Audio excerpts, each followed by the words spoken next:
오늘은 우리가 가장 기초라고 생각하지만 말씀으로 좀 정리하는 시간이 좀 됐으면 좋겠습니다. 우리가 말씀으로 확증이 될 때 뿌리가 깊이 박히기 때문에 그렇습니다. 오늘 주제로는요, 물과 성령으로 거듭난다는 의미가 무엇인가? 우리 흔히들 다 알고 있잖아요. 근데 이게 성경적으로 어떻게 정리가 되고 어떤 경험으로 들어가야 되는지를 오늘 같이 공유하는 시간이 좀 됐으면 좋겠습니다. 자, 물과 성령으로 거듭나는 것이 삶 속에서는 어떻게 이루어지는 경험인지 그걸 한번 보도록 할게요. 바울 형제는 이렇게 이야기합니다. 지금 베드로 형제가 바울 형제가 쓴 서신서를 어떤 무식한 자들이 억지로 풀다가 스스로 멸망으로 들어간다라고 이야기를 합니다. 한번 볼게요. 우리 사랑하는 형제 바울도 그 받은 지혜대로 너희에게 이같이 썼고 또 그 모든 편지에도 이런 일에 관하여 말하였으되 그 중에 알기 어려운 것이 덜어 있으니 무식한 자들과 굳세지 못한 자들이 다른 성경과 같이 그것도 억지로 풀다가 스스로 멸망에 이르느니라. 우리가 보면 물과 성령으로 거듭난다라는 것은 누구나 다 알고 있습니다. 그런데 이걸 성경적으로 정리를 해주세요 하면 정리하기가 좀 애매한 부분들이 있어요.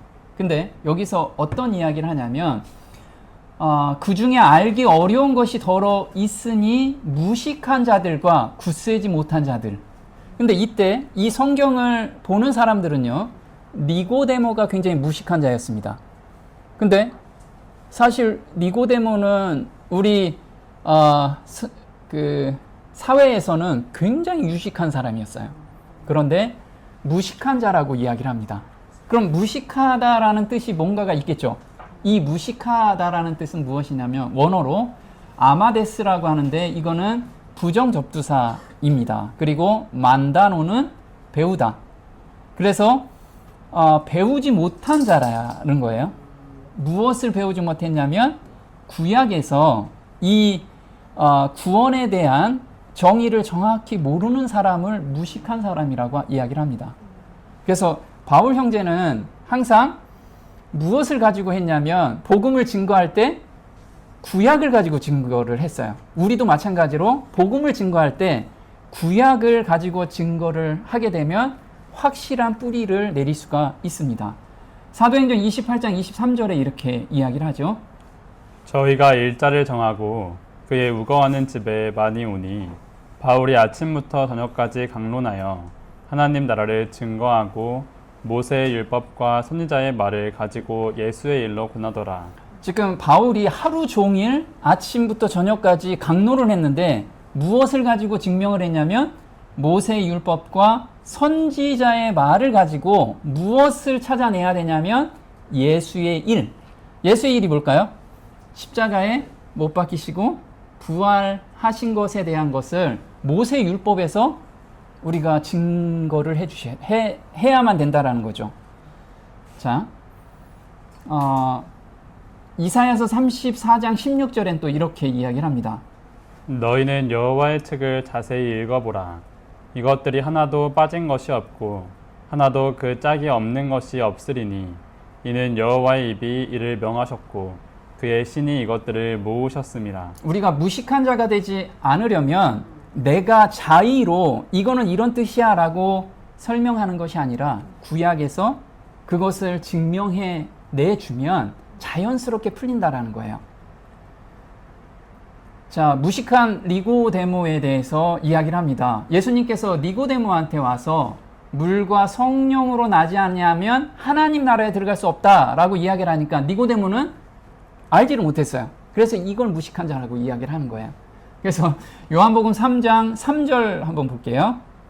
예수께서 대답하여 가라사대 진실로 진실로 내게 이르노니 사람이 거듭나지 아니하면 하나님 나라를 볼 수 없느니라. 예수께서 대답하시되 진실로 진실로 내게 이르노니 사람이 물과 성령으로 나지 아니하면 하나님 나라에 들어갈 수 없느니라. 니고데모가 대답하여 가로되 어찌 이러한 일이 있을 수 있나이까. 예수께서 가라사대 너는 이스라엘의 선생으로서 이러한 일을 알지 못하느냐. 모세가 광야에서 뱀을 든 것 같이 인자도 들려야 하리니 이는 저를 믿는 자마다 영생을 얻게 하려 하심이니라. 자, 예수님께서는 구약을 관통하셨죠. 어려서부터 구약을 보시고 천연계를 통해서 온전히 다 깨닫게 됐어요. 그런데 여기서 구약을 놓고 이제 말씀을 하신 거예요. 물과 성령으로 거듭나지 아니하면 하나님 나라를 볼 수 없느니라. 그러니까 니고데모가 어찌 이런 일이 있을 수 있나이까? 라고 반문을 해요. 그죠? 그런데 10절에 뭐라고 나오냐면 예수께서 가라사대 선생으로서 이런 일을 알지 못하느냐 하고 14절에 구약의 내용을 이야기를 합니다. 모세가 광야에서 뱀을 든 것 같이 인자도 들려야 하리니. 자, 요 구약에 대한 내용을 니고데모는 언제 깨달았을까요? 이때 이야기를 듣고 구약을 계속해서 연구를 합니다. 그리고 3년 후에 깨닫게 됩니다. 3년 후에. 우리도 마찬가지로 구약에서 이 증거를 토대로 마음에 확증을 해야 돼요. 자, 누가복음 24장 44절에 예수님께서는 제자들한테 부활하시고 나서 기적과 이적을 보여주시지 않으시고 모세의 율법과 선지자의 글을 통해서 본인이 하나님의 아들이라는 것을 증명하셨고 그 다음에 부활한다라는 것이 구약에 이미 써 있는 것을 증명하셨어요. 그래서 제자들이 그걸 깨닫고 마음에 엄청난 뭐가 열렸어요? 영이 열린 거죠. 한번 볼게요. 또 이르시되 내가 너희와 함께 있을 때에 너희에게 말한 바 곧 모세의 율법과 선지자의 글과 시편에 나를 가리켜 기록된 모든 것이 이루어져야 하리라 한 말이 이것이라 하시고 이에 저희 마음을 열어 성경을 깨닫게 하시고 또 이르시되 이같이 그리스도가 고난을 받고 제3일에 죽은 자 가운데서 살아날 것과.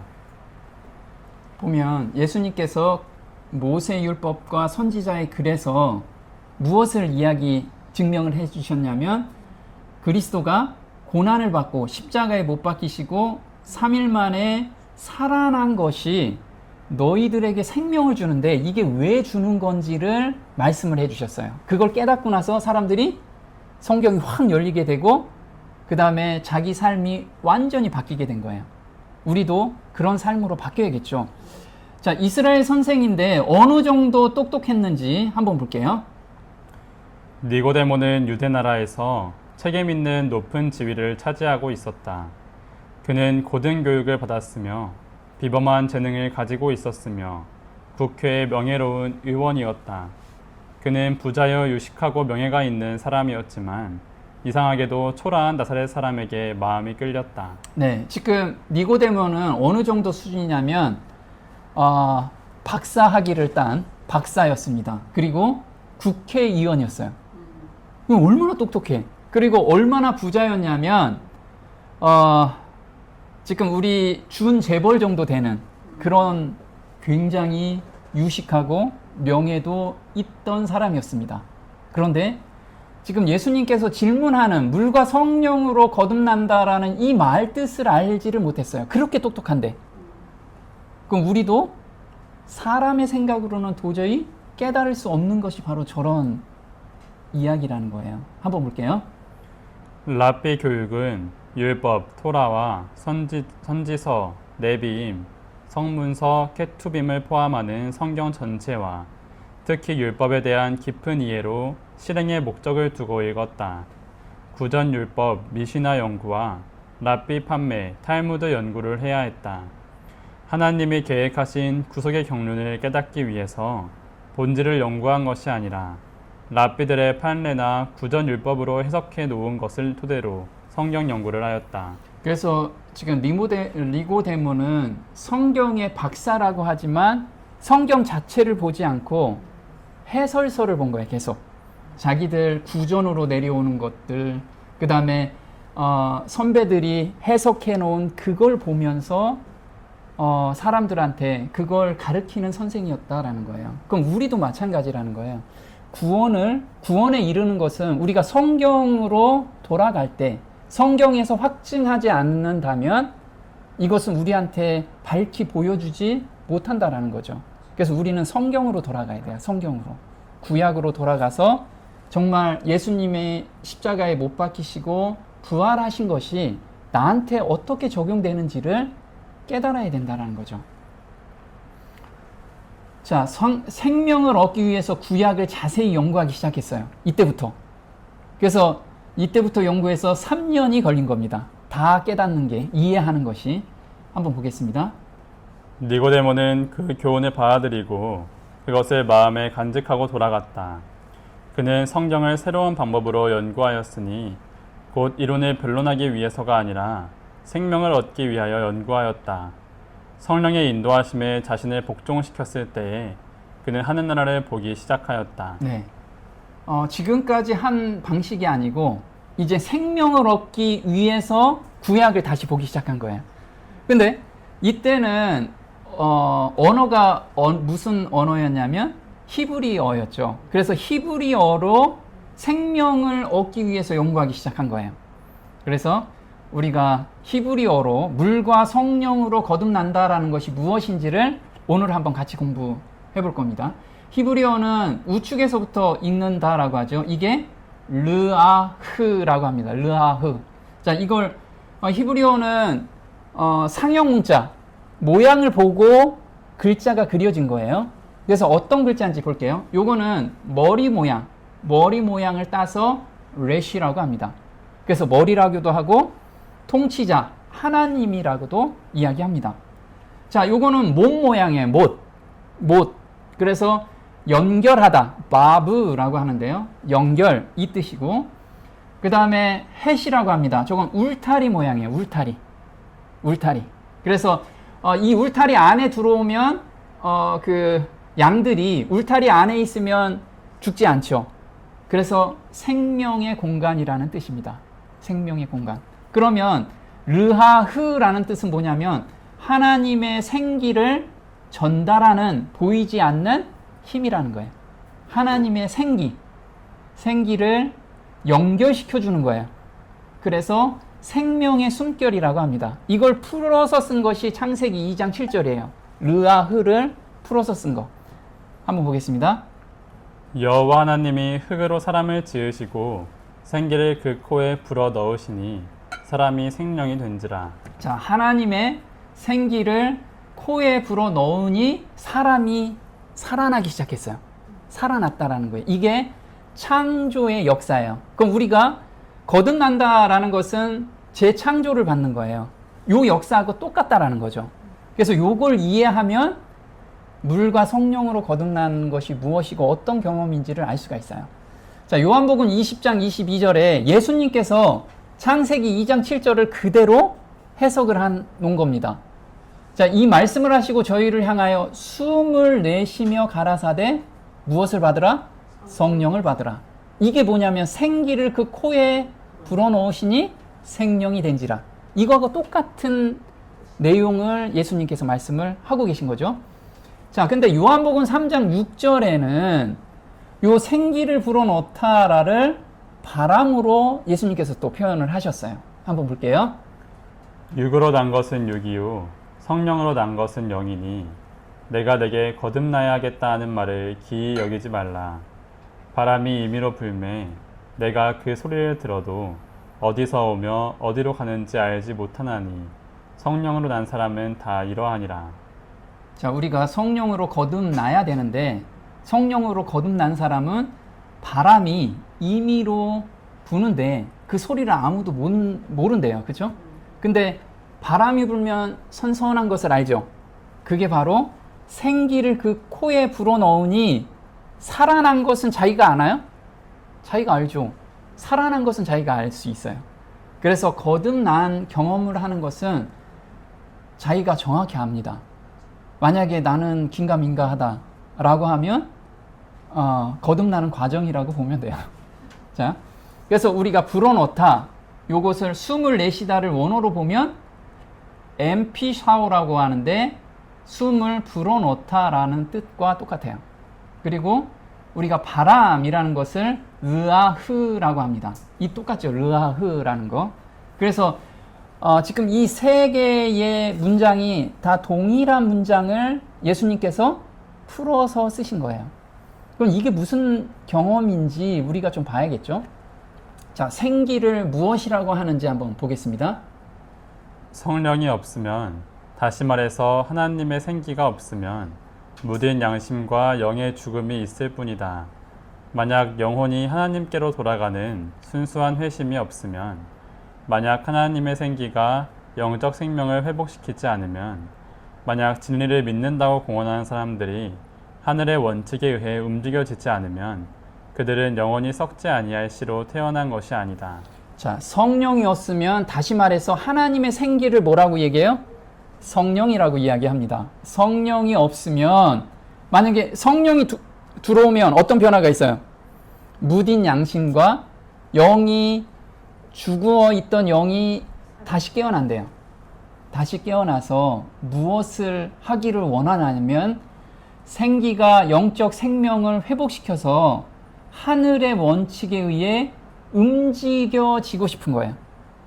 이게 무슨 뜻이에요? 하나님을 향해서 하나님의 말씀을 즐겨 순종하는 마음이 생긴다라는 뜻이에요. 이게 생기지 않으면 영원히 썩지 아니할 씨로 태어난 것이 아니래요. 근데 이게 무슨 경험인지 우리가 구체적으로 좀 계속 볼 거예요. 자, 물과 성령으로 거듭난다는 것을 이해하기 위해서는 우리가 구약에서 맞춰 봐야 된다고 그랬죠.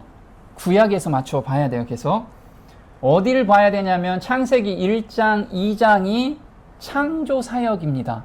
창조를 봐야 되죠. 두 번째는 재창조는 어디냐면 노아의 홍수 때 재창조가 돼요. 그래서 창세기 8장, 9장을 봐야 되겠죠. 그 다음에 이스라엘 민족이 탄생하는 과정이 뭐냐면 출애굽기 14장에서 홍해를 건너는 사건입니다. 우리 이 사건은 다 똑같은 사건이에요. 물과 성령으로 거듭나는 사건이에요. 이게. 자, 그 다음에 아까 예수님께서 말씀하셨듯이 모세가 뱀을 든 사건과 십자가 사건이 맞춰져야 돼요. 이게. 그래서 민수기 21장 6절에서 9절, 그 다음에 요한복음 19장을 우리가 물과 성령으로 거듭나는 것이 무엇인지를 읽으면 깨달을 수가 있어요. 그 다음에 재창조의 사건은 계시록 21장 5절입니다. 노아의 아들한테 이야기를 합니다. 하나님이 이렇게 창조하셨대. 그리고 이렇게 생물들을 만들었대. 그 노아의 아들들은 알았을까요? 듣기만 했지 보지는 못했죠. 그러니까 아버지한테 아버지 그런 게 어디 있어요? 그랬어요. 그런데 노아의 홍수 때 실제로 창조하는 모습을 봤어요. 재창조되는 모습. 바람이 그 물들을 다 없애지면서 그 다음에 새싹이 나고 이런 것을 직접 눈으로 본 것이 바로 창세기 8장 9장이에요. 우리도 창조하는 것을 지금 보고 있나요? 눈으로 잘 못 보잖아요. 참 실감이 안 나. 그런데 계시록 21장 5절에 재창조할 때 우리는 눈으로 다 볼 거예요. 하나님이 창조하시는 모습들을 우리는 다 하나씩 그 혼돈된 그 지구에서 그것이 싹 없어지면서 새로운 생명들이 탄생하는 것을 그때 우리는 보게 될 거예요. 우리 특권이죠. 어떻게 보면. 그죠? 그리고 하늘에 적합한 백성이 탄생하는 것이 계시록 22장입니다. 그래서 우리는 이렇게 맞춰봐야 돼요. 성경을. 자, 그러면 하나씩 좀 보도록 할게요. 창세기 1장 1절에 태초에 하나님이 천지를 창조하시니라. 땅이 혼돈하고 공허하며 흑암이 깊음 위에 있고 하나님의 신은 수면에 운행하시니라. 자, 여기서 보면 예수님께서 물과 성령으로 거듭나야 된다라고 말씀을 하셨어요. 근데 왜 창세기 1장 1절을 끄집어냈냐면 이때 창조가 일어났기 때문에. 그러니까 창조는 어디에서 시작하냐면 깊음에서 시작이래요. 깊음이 뭐죠? 태홈이라고 해서 깊은 물이라고 합니다. 그리고 하나님의 신, 이건 르아흐라고 합니다. 그래서 창조는 어디부터? 깊은 물부터 시작해서 하나님의 영으로 창조가 시작이 돼요. 자, 창세기 1장 20절에 이렇게 나옵니다. 하나님께서 이르시되 물들은 생명이 있어 움직이는 창조물과 땅 위 하늘에 열린 궁창에서 나는 낼짐승을 풍성이 되라. 자, 여기서 보면요. 물들은 생명이 있대요. 물에서 생명이 나온대. 우리가 생각해 보면 물에서 생명이 나오나요? 네. 근데 우리 태아를 한번 생각해 봐요. 태아 10달 동안에 어디서 나와요? 물에서 나오죠. 양수에서 나와요. 모든 생명체는 물에서 나오게 돼 있어요. 물에서. 그래서 하나님께서 그 말씀을 하세요. 창세기 1장 9절에 이렇게 나옵니다. 하나님이 가라사대 천하의 물이 한 곳으로 모이고 묻이 드러나라 하심에 그대로 되니라. 하나님이 가라사대 땅은 풀과 씨 맺는 채소와 각기 종류대로 씨 가진 열매 맺는 과목을 내라 하심에 그대로 되어. 자, 하나님께서 뭐라고 말씀하시냐면 물에 다 덮여 있었는데 물을 다 한 곳으로 모이게 하고 뭐가 나오라고 했어요? 묻이 드러나라고 이야기합니다. 그때부터 생명이 나오기 시작을 했죠. 그래서 생명은 물에서부터 나온다라고 말씀을 하시는 거예요.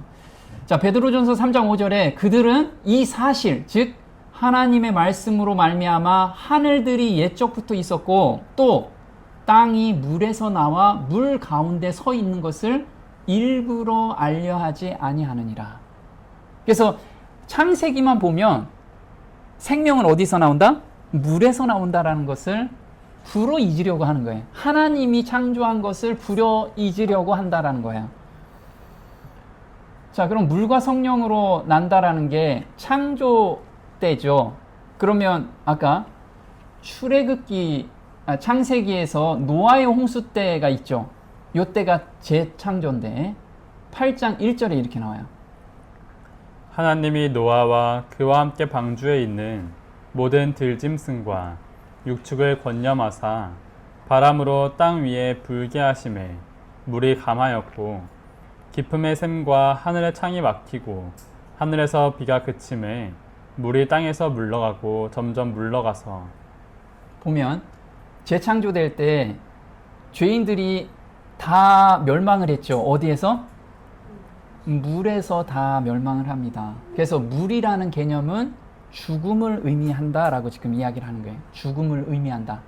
거기에서 바람이라는 것이 아까 르아흐 성령이라고 말씀을 드렸습니다. 그래서 깊은 물과 바람으로서 재창조가 일어나는 것을 누가 지금 보고 있는 거예요? 니고데모가 성경에서 계속 그걸 생각하면서 보고 있는 거예요.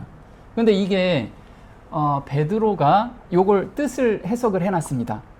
한번 볼게요. 노아의 날들에 방주를 예비하는 동안 곧 하나님께서 한번 오래 참고 기다리실 때 불순종하던 자들이라. 방주 안에서 물로 말미암아 구원받은 자가 몇 안 되니 곧 8혼이라. 그 일과 동일한 모형 곧 침례가 예수 그리스도의 부활로 말미암아 이제 또한 우리를 구원하나니 이것은 육체의 더러운 것을 제거하는 것이 아니요 선한 양심이 하나님을 향하여 응답하는 것이니라. 네, 여기서 보면 그와 동일한 모형 곧 침례가 예수 그리스도의 부활로 말미암아 이제 또한 우리를 구원하는 표래요. 근데 구원인데 무엇이라고 써 있냐면 육체의 더러운 것을 제거하는 것이 아니요 선한 양심이 하나님을 향하여 응답하는 것이다. 자, 이게 뜻이 어떤 거냐면 내가 거듭났다라고 했을 때 더 이상 죄를 안 짓느냐? 그 뜻이 아니라는 거죠. 죄의 유혹은 계속해서 받는다라는 거예요. 계속해서 받는데 선한 양심이 이제 바뀌었어. 양심이. 누구를 향한 양심? 하나님을 향하여 가는 양심으로 바뀐 것이 바로 거듭났다라는 뜻이에요. 그런데 여기에서 응답한다라는 뜻, 이게 뭘까요? 하나님께서, 성경을 보면 하나님께서 이거 하지 마라 라고 이야기를 하죠. 우리가 양심적으로 그게 느껴져요. 그럼 그것에 반응하는 것, 이것이 거듭난 사람의 삶이라는 거예요. 근데 거듭나지 않으면 내 마음대로 살고 있잖아요. 내가 주인이니까. 근데 주인이 바뀌었다라는 거예요. 하나님께서 하라는 대로 따라가고 싶은 충동이 이제 계속해서 생긴다라는 거죠. 자, 그 다음에 이스라엘 백성들이 홍해로 건너갔을 때 이것이 바로 영적 재창조라고 하는데요. 출애굽기 14장 21절에 물과 성령으로 난다라는 의미를 또 설명을 했습니다. 보겠습니다. 모세가 바다 위로 손을 내어 민대 여호와께서 큰 동풍으로 밤새도록 바닷물을 물러가게 하시니 물이 갈라져 바다가 마른 땅이 된지라. 이스라엘 자손이 바다 가운데 육지로 행하고 물은 그들의 좌우에 벽이 되니. 자, 이 물이 누구를 다 멸망시켰죠? 애굽에 있는 그 군대를 다 멸망을 시켰습니다. 그리고 큰 동풍이 와서 이스라엘 백성들은 마른 땅으로 건너가게 됐어요. 그래서 이게 바로 바다, 물로 멸망을 시키고 그 다음에 큰 동풍에 의해서 우리가 살아났다라고 이야기를 하죠. 근데 이것을 고린도전서 10장에서 뜻을 풀어주셨습니다. 보겠습니다. 형제들아, 너희가 알지 못하기를 내가 원치 아니하노니 우리 조상들이 다 구름 아래 있고 바다 가운데로 지나며 모세에게 속하여 다 구름과 바다에서 침례를 받고 다 같은 신령한 식물을 먹으며. 여기서 보면 바다 가운데로 지나간 것, 이것이 바로 침례라는 거예요. 근데 이 침례를 받을 때 누구한테 속했냐면 모세의 말을 듣고 침례를 받았다는 거예요. 그걸 말을 믿고. 그러면 모세는 누구한테 말을 들었죠? 하나님께 말씀을 듣고 그 말씀을 순종하면서 침례를 받았다라는 거예요. 그 침례를 받고 올라오니까 그 다음에는 무슨 음식을 먹어요? 하늘에서 내리는 음식을 먹고 40년을 살았다라는 거예요. 우리도 마찬가지. 이 경험이 바로 거듭남의 경험이라는 거죠. 내가 죽고 신령한 음식으로 사는 것. 자, 예수님께서 마태복음 3장 15절에 이것을 그대로 또 말씀을 하십니다. 볼게요. 이렇게 하여 모든 일을 성취하는 것이 우리에게 합당하니라.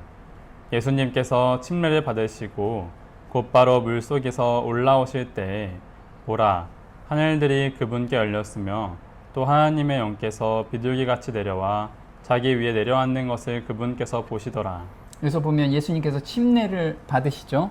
우리 죄를 가지고 죽으셨다라는 뜻이에요. 그리고 올라오실 때, 부활해서 올라오실 때 성령이 임했다라고 합니다. 그때부터 육신의 삶이 아니고 성령대로 사는 삶을 우리가 갈망하게 되는 그 삶으로 바뀐다라는 뜻이죠. 자, 그러면 창조에 대한 것을 이해하면 재창조를 쉽게 이해할 수 있죠. 창조가 창세기 2장 7절에 여호와 하나님이 아까 흙으로 사람을 지으시고 생기를 그 코에 넣으셨다라고 합니다. 그러면 물에서 흙이 나오고 흙으로 사람의 형상을 만드셨을 때는 살았어요, 죽었어요? 죽어 있어요. 지금 이 상태는 죽어 있는 상태입니다. 그래서 물에서 생명이 나온다고 했는데 물 있을 때는 죽어 있는 상태예요. 그 다음에 자, 죽어 있는 상태를 창세기 6장 3절에 이렇게 설명을 합니다. 주께서 이르시되 내 영이 항상 사람과 같으지는 아니하리니 이는 그도 육체이기 때문이라. 그럼에도 그의 날들은 120년이 되리라 하시니라. 자, 창세기 6장 3절에는 하나님의 영, 하나님께서 성령께서 계속 호소를 하는데 그걸 계속 거부하는 것을 죽어 있는 상태라고 이야기를 해요. 근데 요걸 바울 형제가 뭐라고 이야기를 하냐면 너희 허물과 죄로 죽었던 너희를 살리셨도다. 그럼 우리는 죽어 있는 몸이 성령의 음성을 계속해서 거부하는 것이 죽어 있는 상태라는 거예요. 그게 죄 가운데 빠져 있다라는 상태죠. 그때 너희가 그 가운데서 행하여 이 세상 풍속을 쫓고 공중 권세 잡은 자를 따랐으니 곧 지금 불순종의 아들들 가운데 역사하는 영이다. 이 영이 악한 영, 사단의 영이죠. 우리가 예수님의 영을 받지 않으면 다 사단의 영에서 지금 살고 있는 거예요. 그게 죽어 있다라는 뜻이죠. 자, 그러면 흙으로 지었을 때 요즘 계속 교제하죠. 몸만 지은 거냐, 영혼, 육을 모두 지은 거냐. 그래서 우리는 하나님께서 창세기 1장 26절에 이렇게 나옵니다. 하나님이 가라사대 우리의 형상을 따라 우리의 모양대로 우리가 사람을 만들고 그로 바다의 고기와 공중의 새와 육축과 온 땅과 땅에 기는 모든 것을 다스리게 하자 하시고 하나님이 자기 형상 곧 하나님의 형상대로 사람을 창조하시되 남자와 여자를 창조하시고. 보면 하나님께서 아담을 창조하실 때 우리의 형상, 이 형상이라는 뜻이 첼렘이라고 합니다. 몸, 외형적으로 하나님과 닮은 모양으로 만드셨고요. 모양은 데무트라고 해서 영혼을 이야기해요. 성품도 닮은 아담을 만들었어요. 근데 이때는 죽어있는 상태예요. 그죠? 아직 생기가 들어가지 않았다라는 거예요. 그럼 생기가 들어가면 살겠죠. 그래서 욥기 32장 8절에 이렇게 나옵니다. 사람 안에는 영이 있고 전능자의 영감이 그들에게 명철을 주나니. 네, 자, 영이 들어가는 게 아니고 사람 안에는 영이 있대요. 영이 있는데 그 다음에 전능자의 영감, 이 영감이 르아흐라고 합니다. 르아오 생기라고 해야죠. 생기가 들어갈 때 명철해진다, 깨어난다라는 뜻이에요. 자, 다니엘서 2장 1절에 느부갓네살은 이때 구원받지 못했습니다. 그런데 영이 있죠. 영. 깨어나지 않은 영이 있다라는 거예요. 자, 한번 볼게요. 느부갓네살의 통치 제2년에 느부갓네살이 꿈들을 꿈해 그것들로 말미암아 그의 영이 근심하고 그의 잠이 깨서 자라니라. 네, 여기서 느부갓네살은 영이 몸도 있지만 영도 있다라고 이야기를 하고 있는 거예요. 자, 로마서 8장 14절에 하나님의 영에 의해 인도받는 자들은 다 하나님의 아들들이니, 자, 하나님의 성령이죠. 성령께서 친히 우리의 영과 더불어 우리 안에 영이 있다라는 거예요. 그래서 사람은 외모나 품성에 있어서 모두 하나님의 형상을 지니게 될 것이다. 자, 그럼 언제 살아나느냐? 이렇게 생기가 들어갈 때 살아난다라는 거예요. 이거를 요한복음 6장 56절에 예수님께서 이렇게 풀어주십니다. 볼게요. 내 살을 먹고 내 피를 마시는 자는 내 안에 거하고 나도 그 안에 거하나니 살리는 것은 영이니 육은 무익하니라. 내가 너희에게 이른 말이 영이요 생명이라. 자, 저는 성령을 받고 싶습니다. 태어나고 생기를 받고 싶습니다. 이러죠. 그게 구체적으로 뭐냐? 예수님께서 이 얘기를 하니까 사람들이 다 몰랐어요. 이해를 못했죠. 그런데 요한복음 6장 56절에 뭐라고 이야기하냐면 살리는 것은 영이니 육은 무익하니라. 그래서 죽어있는 영을 살리는데 언제 살리냐? 내가 너희에게 이른 말이 영이요 생명이래요. 자, 말을 깨달았을 때 생기가 들어가는 거예요. 내가 뭔가 막 요즘 방언기도 막 찾고 있죠. 그게 아니고 말씀을 깨달을 때 영이 살아난다라는 거예요. 말씀을 깨달을 때. 자, 요한복음 5장 24절에 이렇게 나오죠. 내가 진실로 진실로 너희에게 이르노니 내 말을 듣고 또 나 보내신 이를 믿는 자는 영생을 얻었고 심판에 이르지 아니하나니 사망에서 생명으로 옮겼느니라. 진실로 진실로 너희에게 이르노니 죽은 자들이 하나님의 아들의 음성을 들을 때가 오나니 곧 이때라. 듣는 자는 살아나리라. 자, 예수님께서는 계속 말씀을 하시는 게 뭐냐면 생기를 받는 거, 영을 받는 게 무엇이냐면 내 말을 듣고 나 보내신 이를 믿는 자.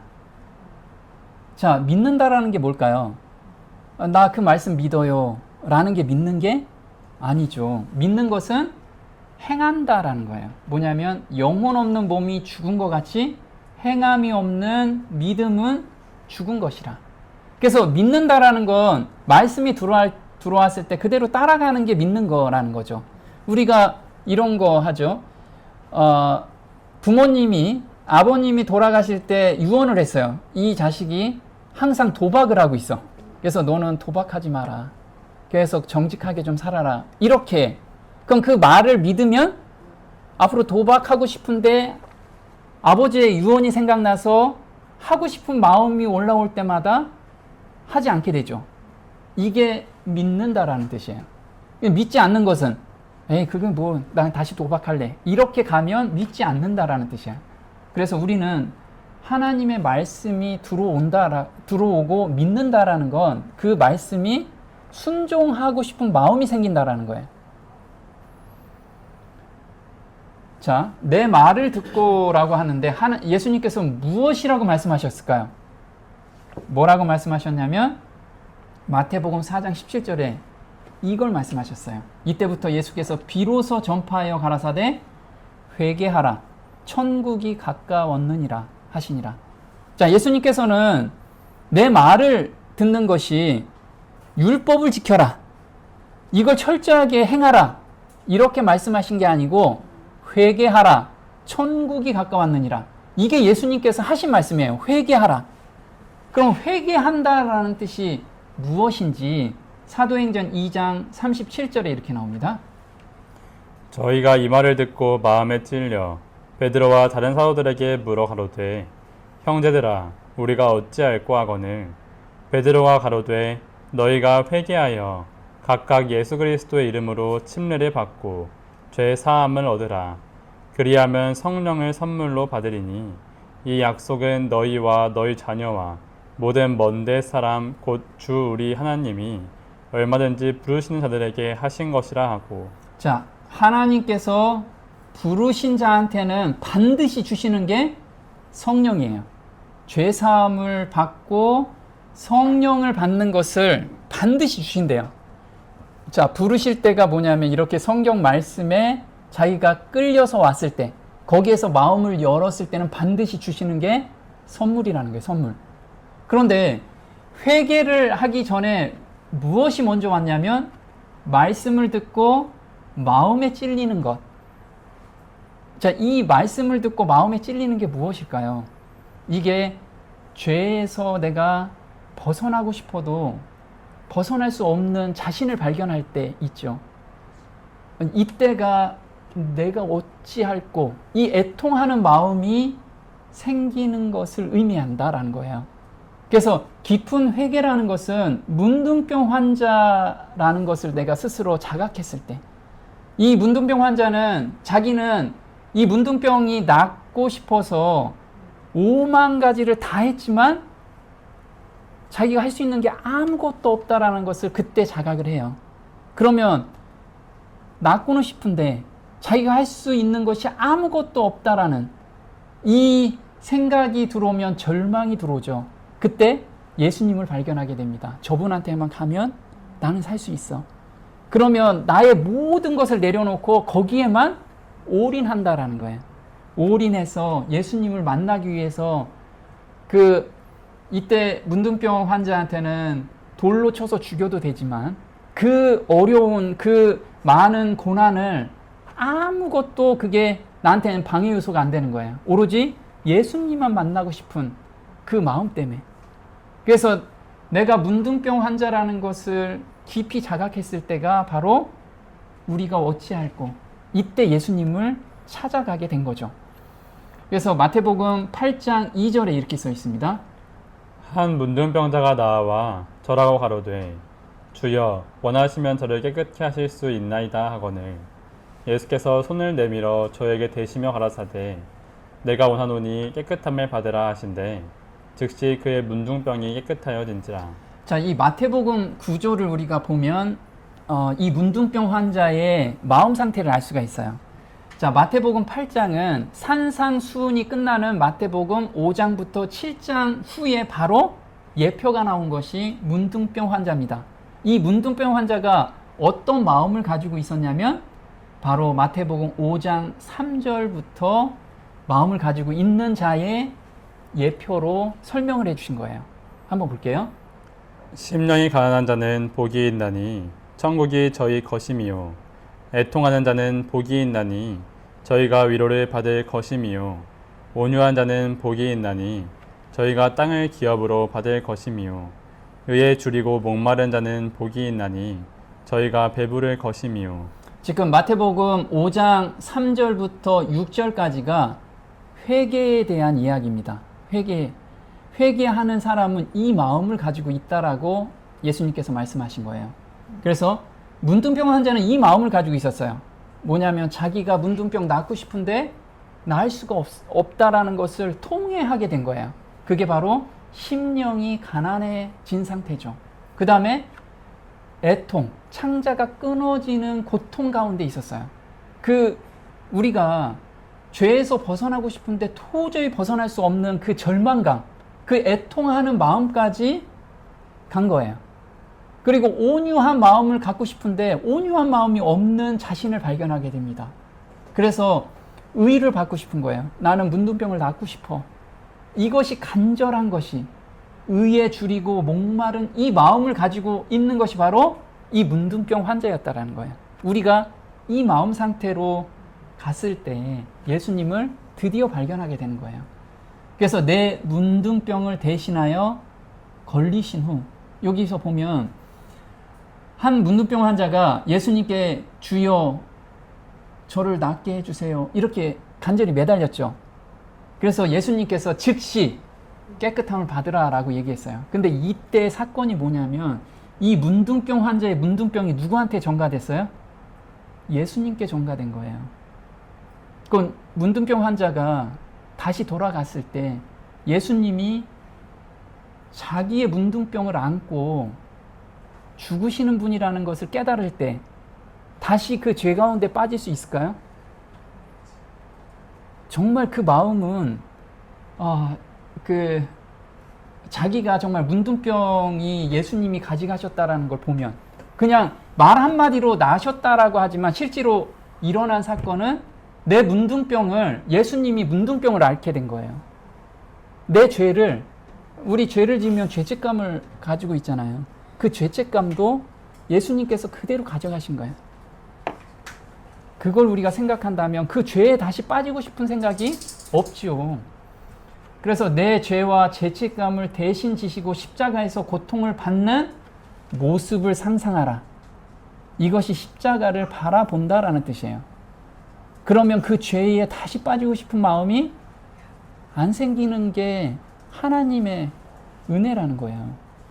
자, 이사야서 53장 5절에 이렇게 나오죠. 그가 찔림은 우리의 허물을 인함이요 그가 상함은 우리의 죄악을 인함이라. 그가 징계를 받음으로 우리가 평안을 누리고 그가 채찍에 맞음으로 우리가 나음을 입었도다. 우리는 다 양 같아서 그릇 행하여 각기 제 길로 갔거늘 여호와께서는 우리 무리의 죄악을 그에게 담당시키셨도다. 지금 하나님께서는 가장 사랑하는 아들한테 우리의 죄를 하나씩 다 전가를 시켰어요.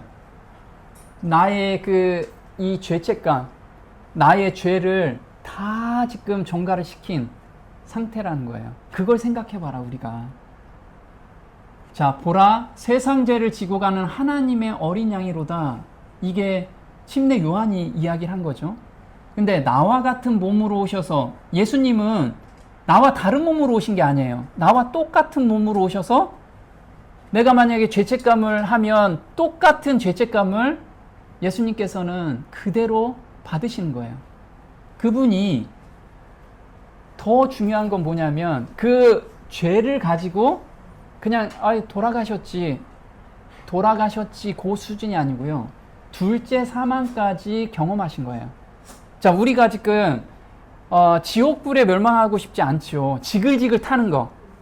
근데 예수님께서는 그 지글지글 타는 것까지 경험하시고 우리를 대신한 거예요. 그냥 단순하게 십자가에 못 박혀 돌아가셨군요. 요 정도 수준이 아니고 나의 나의 죄 때문에 둘째 사망까지 경험하신 분이에요. 그 지글지글 타는 것까지 다 경험하신 분이라는 거예요. 그걸 우리가 생각하면, 그래서 부활하여 용서의 선물이 이리 작은 게 아니라는 거죠. 용서의 선물을 주셨고, 그걸 깨닫는 자는 죄의 유혹이 올 때 십자가가 생각나서 죄를 이기는 마음, 이 새 생명을 주시는 거예요. 그냥 죄 이기는 마음 주겠지. 그게 아니고 정말 이걸 한번 우리가 깊이 묵상해 보자는 거예요. 자, 하나님의 용서는 어떤 건지 볼게요. 하나님의 용서는 단순히 우리를 정죄에서 면하게 해주는 사법적 행위가 아니다. 그것은 죄를 용서할 뿐만 아니라 죄로부터 완전히 돌아서게 한다. 마음을 변화시키는 것은 구원하는 사랑의 표현이다. 오직 그리스도의 완전한 의의 근거를 둔 선물로서 주어진다. 자, 하나님의 용서는 그래 너 이제 십자가에 못 박혀서 대신 돌아가셨으니까 죄 용서해 줄게. 요 정도 용서의 수준이 아니고 죄로부터 완전히 돌아서게 하고 마음을 변화시켜 주는, 여기까지가 용서하는 마음이라는 거예요. 하나님이 주시는 용서. 우린 여기까지 경험을 해야 돼요. 자, 이기는 마음을 주신다고 그랬어요. 성령을 받는 삶이라는 것은 죄 가운데 우리가 넘어지죠. 넘어지면 다시 하나님께로 돌아갑니다. 또 넘어지고 돌아가고. 그런데 그게 계속해서 경험이 되지면 이 예수님의 십자가를 깊이 우리가 묵상하게 되면 그 죄에 다시 빠지고 싶지 않은 마음이 자리 잡는 것이 바로 성령을 받는 삶이라는 거예요. 자, 로마서 6장 4절의 침례의 의미가 바로 이 의미라는 거죠. 볼게요. 그러므로 우리가 그의 죽으심과 합하여 침례를 받음으로 그와 함께 장사되었나니 이는 아버지의 영광으로 말미암아 그리스도를 죽은 자 가운데서 살리심과 같이 우리로 또한 새 생명 가운데서 행하게 하려 함이니라. 만일 우리가 그의 죽으심을 본받아 연합한 자가 되었으면 또한 그의 부활을 본받아 연합한 자가 되리라. 우리가 알거니와 우리 옛사람이 예수와 함께 십자가에 못 박힌 것은 죄의 몸이 멸하여 다시는 우리가 죄에게 종노릇하지 아니하려 함이니 이는 죽은 자가 죄에서 벗어나 의롭다 하심을 얻었음이니라. 자, 우리가 침례를 받는 것은 예수님께서 십자가에서 죽으실 때 합하여 죽는다라고 이야기해요. 아, 예수님께서 침례 받으셨죠? 나 침례 받았어가 아니고 예수님이 2000년 전에 죽으셨을 때 지금 나도 똑같이 죽는 경험을 해야 되는 거예요. 그 경험이 뭐냐면 둘째 사망까지 당하신 분, 나를 위해서 당하신 그것을 우리가 생각하면 무엇을 하냐면 죄의 몸이 멸하여 다시는 우리가 죄에게 종노릇하지 아니한다라는 뜻이에요. 마음이 이젠 죄 짓고 싶은 마음이 없어요. 그런데 육신의 그 습관 때문에 죄가 넘어지죠. 그런데 그게 점점 더 강하게 너무 양심이 너무 힘들어서 이제는 더 이상 가고 싶지 않은 마음이 생긴다라는 거. 이게 우리한테 주신 은혜라는 거죠. 자, 근데 예수님께서 모든 의가 이루어진다라는 건 뭐냐면 침례받고 올라오실 때 모든 의가 성취된대요. 이거 외에는 의가 성취되는 게 없어. 그래서 예수님께서 십자가에 못 박히셨을 때 내 자아가 십자가에 못 박히시고 올라오실 때가 지성소까지 가는 경험이죠. 이게 용서받는 경험까지 가는 것이 모든 의를 성취하셨다는 뜻이에요. 자, 요한복음 19장 30절에 이렇게 나오죠. 예수께서 신 포도주를 받으신 후 가라사대 다 이루었다 하시고 머리를 숙이시고 영혼이 돌아가시니라. 예수님께서는 다 이루셨대요. 왜냐하면 십자가를 이제 너희들이 생각할 때 이제 죄에 끌려가지 않을 거야. 이것을 예수님께서 말씀하시는 거예요. 더 이상 죄 아래 너희들이 매여 있지 않은 거야 라고 말씀하시죠. 자, 이게 창세기 3장 15절을 이루시는 사건이에요. 볼게요. 내가 너와 여자 사이에 또 내 씨와 그녀의 씨 사이에 적개심을 두리니 그 씨는 내 머리를 상하게 할 것이요 너는 그의 발꿈치를 상하게 할 것이니라. 자, 이 니고데모가 창세기 3장 15절을 이때 깨닫게 되는 거예요. 뭐냐면 십자가에 달리셨을 때 그게 발꿈치를 상하게 하는 것이 예수님이 십자가에 달리신 거죠. 근데 이것이 적개심을 준대요. 사단과 나의 양심이 깨어나서 적개심, 죄를 미워하는 마음으로 재창조가 되는구나. 이걸 깨닫게 돼요. 그래서 적개심이라는 거 한번 볼게요. 거듭남의 역사에 관한 이스라엘의 무지는 변명할 여지가 없었다. 에스겔을 통하여 이런 약속이 주어진 바 되었다. 또 새 영을 너희 속에 두고 새 마음을 너희에게 주되. 니고데모는 흐린 마음으로 이 성경의 말씀들을 읽었었으나 그는 이제 그 말씀의 뜻을 깨닫기 시작했다. 니고데모는 하나님의 아들이 십자가에 못 박히시면서 내가 그걸 생각할 때 이젠 죄를 미워하는 마음이 내 자리에 잡혔구나. 이것이 새 마음과 새 영을 나한테 창조하시는 거구나. 이게 거듭남이구나 라는 것을 깨닫게 된 거죠. 그래서 발꿈치를 상하게 하는 것은 광야에서 뱀을 든 것처럼 똑같죠. 그래서 십자가를 쳐다보면 구원을 얻는다는 의미가 바로 십자가에서 내 죄 때문에 둘째 사망으로 고통을 받으시는 모습을 우리가 항상 생각해 보자 이거죠. 그러면 더 이상 그 죄를 지울 수가 없어요. 사실 지울 수가 없어 우리가. 왜? 그 죄가 너무 미워지잖아요. 자, 그래서 니고데모가 3년 후에 깨달은 것을 이렇게 기록했습니다. 십자가에 달리신 예수를 보았을 때 니고데모는 모세가 광야에서 뱀을 든 것 같이 인자도 들려야 하리니 이는 저를 믿는 자마다 영생을 얻게 하려 하심이니라. 고 그 밤에 감람산에서 하신 그분의 말씀을 회상하였다. 그리스도께서 무덤에 누워 계시던 그 안식일에 니고데모는 깊이 생각할 기회를 가졌다. 이제 더욱 밝은 빛이 그의 심령을 비추었다. 제자들의 희망을 무너뜨린 바로 그 사건이 요셉과 니고데모에게는 예수님의 신성을 확신시켜 주었다. 그들의 공포심은 확고부동한 신앙의 용기로서 극복되었다. 니고데모는 구약에서 이런 메시아가 올 거라는 것을 이제 깨달았죠. 그런데 그분이 바로 예수님이시라는 것을 십자가에 못 박히시는 모습을 보고 믿게 돼요. 그리고 자기가 자기 죄 때문에 저렇게 돌아가셨다는 것을, 그리고 죄가 온전히 용서함을 받는다라는 것을 이때 확고하게 깨닫게 돼요. 우리도 마찬가지로 이렇게 니고데모처럼 진짜 구약을 통해서 예수님의 십자가와 부활이 나의 삶 속에서 어떻게 이루어지는지를 매일 연구하고 또 묵상하는 저와 여러분이 됐으면 좋겠습니다. 오늘 여기까지 하겠습니다.